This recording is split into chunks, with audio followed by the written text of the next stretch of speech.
Good evening, everybody. Big Mike back here with you once again. Welcome back to Big Mike Talks, where today I cover both Monday Night Raw and AEW Dynamite. No NWA Power this week because it was pretty much a Crockett Cup highlight show. So we're gonna skip that for now. Come back to it another day. And so for today, just gonna cover Raw, gonna cover AEW, Dynamite, and then tomorrow I'm gonna cover Impact Wrestling, MLW, and Ring of Honor. So sit tight for that. And an apology for my delay for this video. I lost track of the time yesterday. So let's get into this one. We start off with Monday Night Raw. Nice little Seth Rollins promo, hyping himself up, glad he's champion. And then he brings up the last time there was a World Heavyweight title match on Raw. It was 2 years ago, so 2020. So that had to have been the Hell in a Cell match against Rey Mysterio. So, it's 2 years too long for Seth Rollins. So then the Sunday evening, he issued an open challenge for the World Heavyweight title on Twitter, and it was answered by Damian Priest. And, of course, that brings out Priest and Balor, with no sign of Rhea Ripley and Dominic Mysterio. We'll talk about them a little bit.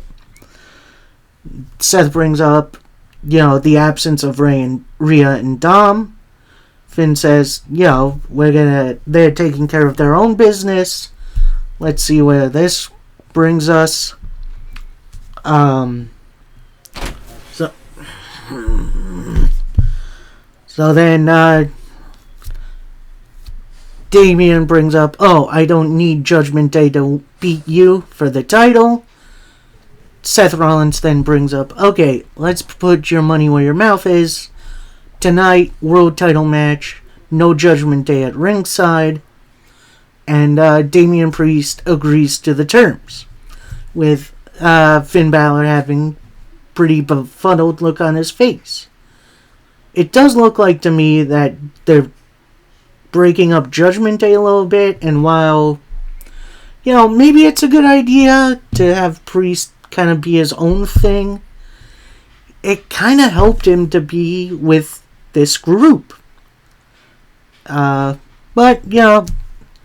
maybe a face turn for the guy wouldn't be the worst idea.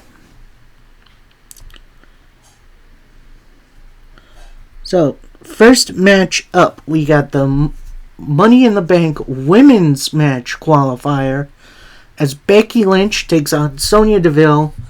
Nice little TV match. Of course, Chelsea Green tries to get involved at all points. This eventually brings out Zoe Stark and Trish Stratus on the ramp. But after a manhandle slam, your winner and qualified for the women's Money in the Bank, it's Becky Lynch. We then get the start of a Kevin Owens Sami Zayn interview backstage. But then they're saying, it's nice to finally see the bloodline breaking up. Although that's at least for Jimmy. We don't know about Jay yet. Then they bring up, that's not our problem anymore. Then Imperium interrupts with Gunther, obviously. He pretty much says, as long as you hold those titles, you're a joke. And it's time to teach you a little discipline in the ring. Kevin Owens, of course, then brings up, we didn't call you guys out. We didn't. You're breaking the etiquette. Breaking the fourth wall stuff. It's very nice. Very good. Then KO pretty much brings up, okay, you know how we handle stuff like this? Let's go. In the ring. that leads into Kevin Owens versus Gunther in a very excellent TV match. A lot of nice back and forth. Eventually, Imperium did get involved. This brought Zayn to attention. They brawl for a little bit. Owens hit a stunner on Kaiser, which leads to the Gunther roll-up for the victory. Again, I do wish it didn't end via shenanigans, because we've seen that a million times with the Bloodline. But, you know, it's good to see Gunther still getting wins and still feeling like a big deal. This leads into a Matt Riddle interview, which he basically says, Gunther needs Imperium to win. There isn't a way he can step up against me. And then Imperium attack him, but Riddle fights back, including a nice looking ankle lock to Ludwig da Vinci, actually. And what could be a pretty good match down the line. We then get a Ronda Rousey Shayna Baszler interview, pretty much saying, these tag titles were always our destiny, and it's more than time to make these titles feel a little bit more legitimate. Income interrupts Kayden Carter and Katana Chance, their first time on Raw, and they're shooting for the fences, asking for a title shot, and Shayna Baszler calls for a baptism by fire, which then leads into this tag team match between Ronda Rousey, Shayna Baszler, taking on Katana Chance and Kayden Carter, in which I honestly thought Carter and Chance were going to get buried by the champions. It was a very nice, very fun, competitive matchup. Like, it definitely made the tag team titles feel important. Now, I have seen some arguments about putting the titles online, especially, spoiler alert, Rousey and Baylor won after a Karafuda clutch by Baszler. I'm kind of okay with this not being a title match for now. I think eventually they're going to earn it against, like, another tag team that's out there. Maybe Sonya Deville and Chelsea Green, someone like that. So, we'll see how it goes. Next up, we got a Ricochet backstage interview. He's getting ready for his matchup with Shinsuke Nakamura. In comes Bronson Reed, pretty much saying, look, someone up top wants to like you, because you definitely earned the Money in the Bank spot. However, Nakamura cheated me out of my spot. I dominated Nakamura the entire time, and while I will give credit for Nakamura beating me, this isn't over. We then get a short but sweet Johnny Gargano vignette. Pretty much him saying, this ride isn't over yet. So, hopefully we got something interesting for Gargano coming soon. Next matchup, we got Ricochet versus Nakamura. A very fun, very athletic match between the two. And it is ultimately interrupted by Bronson Reed, who takes out both of them, hits a tsunami, which finally gets a really good reaction from the crowd. Crowd are saying, one more time, and Reed just bails. So, it's good to finally hear Bronson Reed getting a good reaction. Next up, we got the Alpha Academy backstage in a little hallway, whatever. Where Chad Gable pretty much says, the main reason why we all came together is because of the main man, Otis. Then Chad Gable turns to Maxine, who pretty much says, why did you run from Valhalla? Alpha Academy doesn't run from a fight. And on that hand, why are the Viking Raiders attacking us? So I had Otis studying Viking culture or whatever.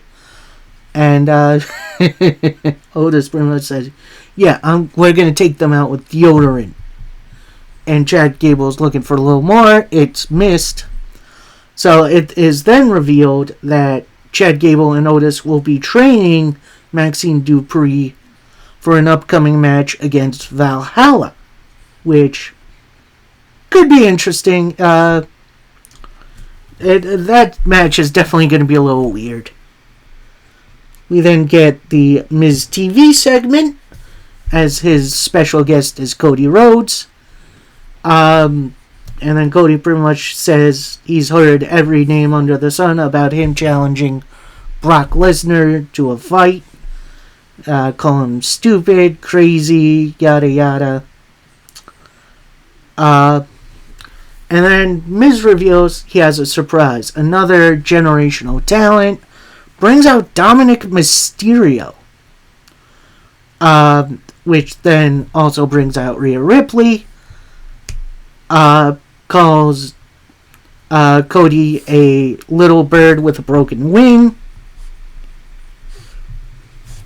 And then calls him a deadbeat dad like his father for being in the ring right now instead of at home taking care of his children. And then Cody calls Dom a mistake, which, damn. Judgment Day looks to leave. Cody has his back turned. Dom then back of the head to Cody. Cody turns around. Dom is hiding behind Rhea. And then Judgment Day leave. That leaves Cody and The Miz in the ring. And Cody hits Miz with his cast arm. So, yeah, this is good. Interesting little feud to get Cody on the right path for SummerSlam. I'm going to guess is the next Brock Lesnar-Cody match. Next up, our next Money in the Bank qualifier. It is for the women again. We got Zoe Stark versus Natalya. And it was a decent little bout. Nothing to really complain about. But ultimately, Trish attacks Lita. Trips up Natalya from outside the ring. Z360. Zoe Stark for the win. Yeah, easy enough to have. You got Zoe Stark and Becky Lynch with the maiden feud for Money in the Bank. So, hopefully we get to see something out of that for Money in the Bank. We then get a Paul Heyman promo. He's backstage, basically hyping up SmackDown, where Jey Uso makes his choice on whether he's going to stay with the Bloodline or else. Which, that's definitely an ultimatum. We'll see what happens.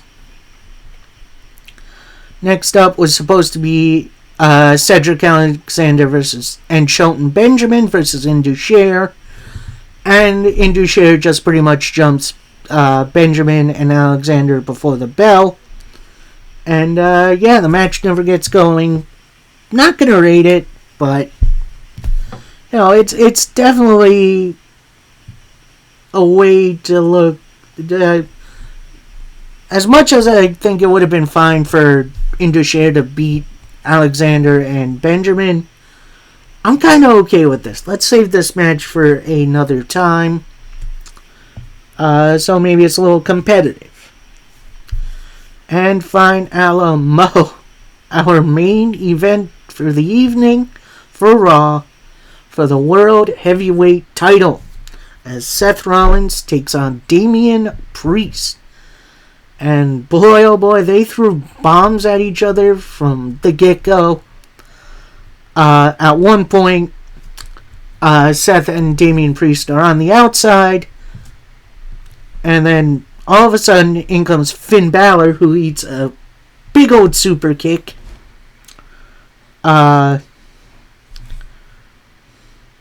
Seth then hits a pedigree.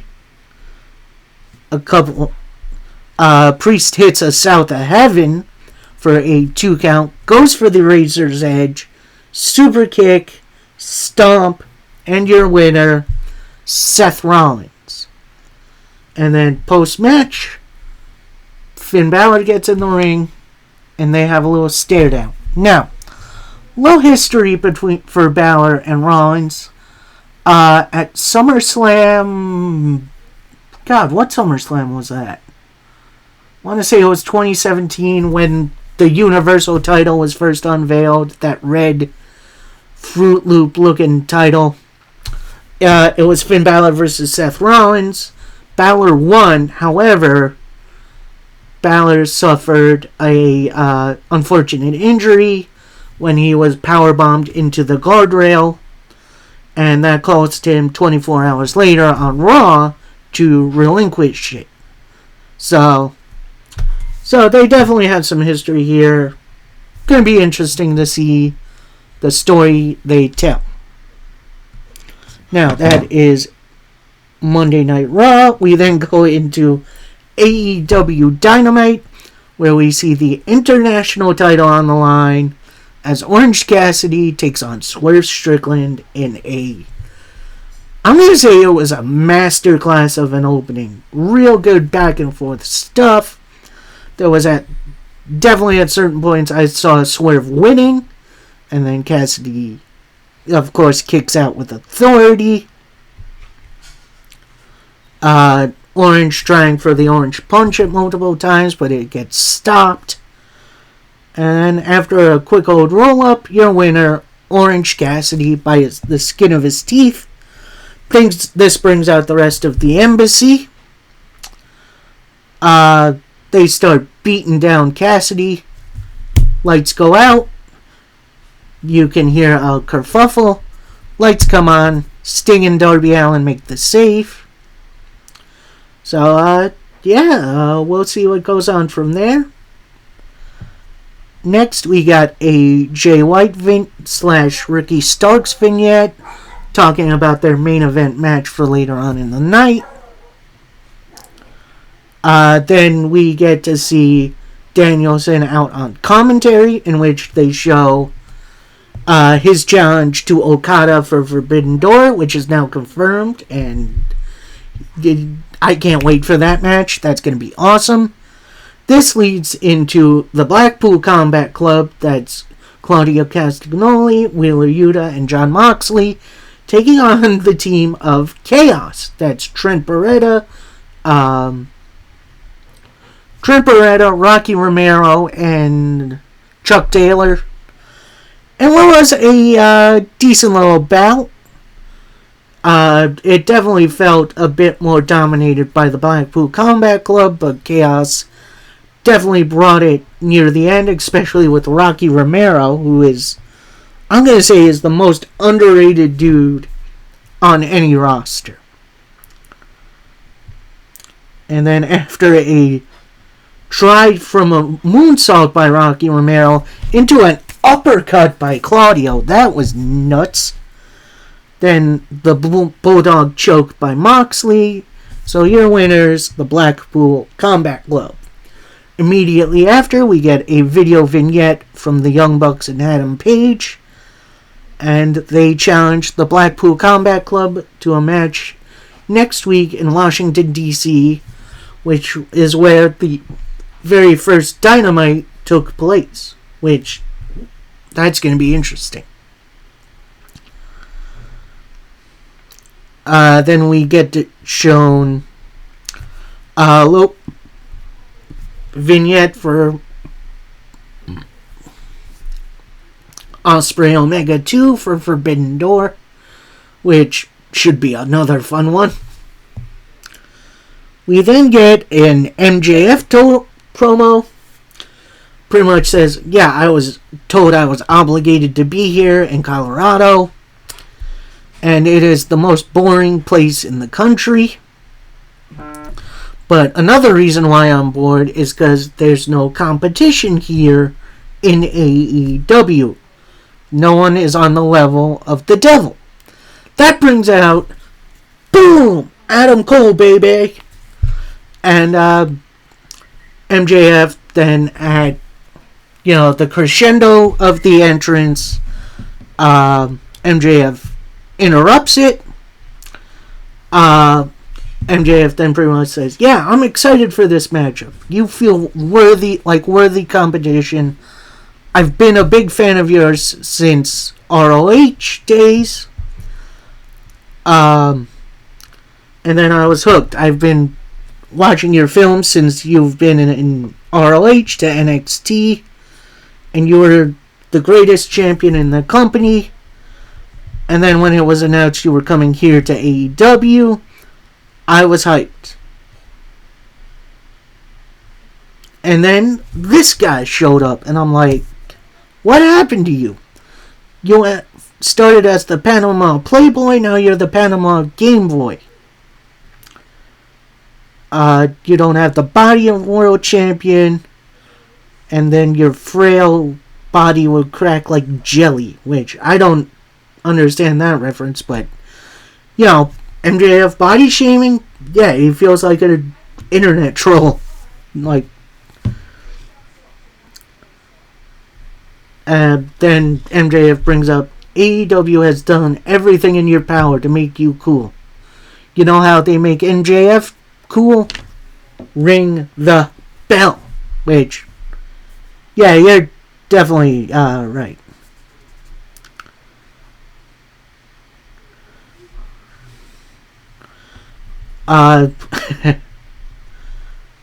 Then he brings up Vince McMahon and how he thought that Adam Cole wasn't the top guy in the company. And then MJF asked, how can you not see Adam Cole as a top guy? Then I see this, and I think Vince McMahon was right, which got a very audible gasp by the crowd. Then it's finally Adam Cole's turn. Asked, yeah, is that the best you got?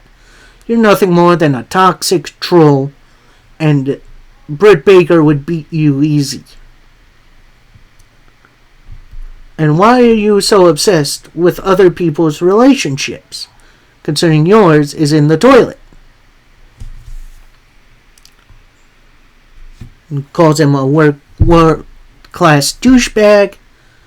Then he answers, oh, you want to know what makes me cool? My body of work. You can't touch me. I appreciated that you studied my career so thoroughly, but we are nothing alike. You see the guys in the back? They respect me. They actually like me. No one in the back respects you, MJF. You do the bare minimum as champion. And then MJF pretty much just says, oh, let me cry in my money about it. And brings up the potential creative in WWE of Adam Cole being Keith Lee's manager, which, that's an interesting one. Adam Cole then calls MJF a coward. You're not worth it. I'm wasting my time because I'm better than you. And you know it. And that just sets MJF off. Pretty much says, yeah, you want a title opportunity? You got it. So, at some point next week, it is revealed that we're going to get a championship contender match. Not a title match. A contender match between MJF and Adam Cole. So, we'll see about that. We then get the Hardys and Isaiah Cassidy backstage. Matt Hardy reveals, Ethan Page as the newest member of Hardy Party. He has Ethan Page apologize to Isaiah Cassidy. He does. Matt Hardy then brings up, while I was under contract to the firm, you made my life a living hell. But now I want to help you, Mr. Page. I want to turn your career around, and it's going to be a lot of fun. So, there is some interest with this feud going forward. Hopefully it turns into something. We then get the Texas Tornado match, where Hook and Jungle Boy Jack Perry take on LFI's Preston Vance and Dralistico in what was a seriously awesome, brutal bout in which, Jose got hit by the Red Rum, and then Dralistico got caught in the snare trap for the win for Hook and Jack Berry. Next up, we got a Tony Khan promo, pretty much revealing the first Collision interview. Main event will be a 6-man tag. You have Bullet Club Gold, that's Jay White and Juice Robinson as they team with Samoa Joe to take on the AEW Tag Team Champions, FTR, and of course, CM Punk. So, that's going to be an interesting first episode. We'll see where that goes. Next up, Konosuke Takeshita takes out a Loco Yoko in 2 minutes. Then we have Don Callis on the mic. He reveals that the truth about Omega, that everything Omega and the Elite have is because of Don Callis. All the titles, all the big matches. And he calls Omega a cancer on my body. And what do we do with cancer? We cut it out. Just like how myself and Takeshita are going to cut the Elite out of AEW for good. We then get a Christian Cage promo in which we hear a little kerfuffle in the locker room behind him, where he pretty much calls out Arn Anderson, which it is revealed that Luchasaurus coming out of the locker room.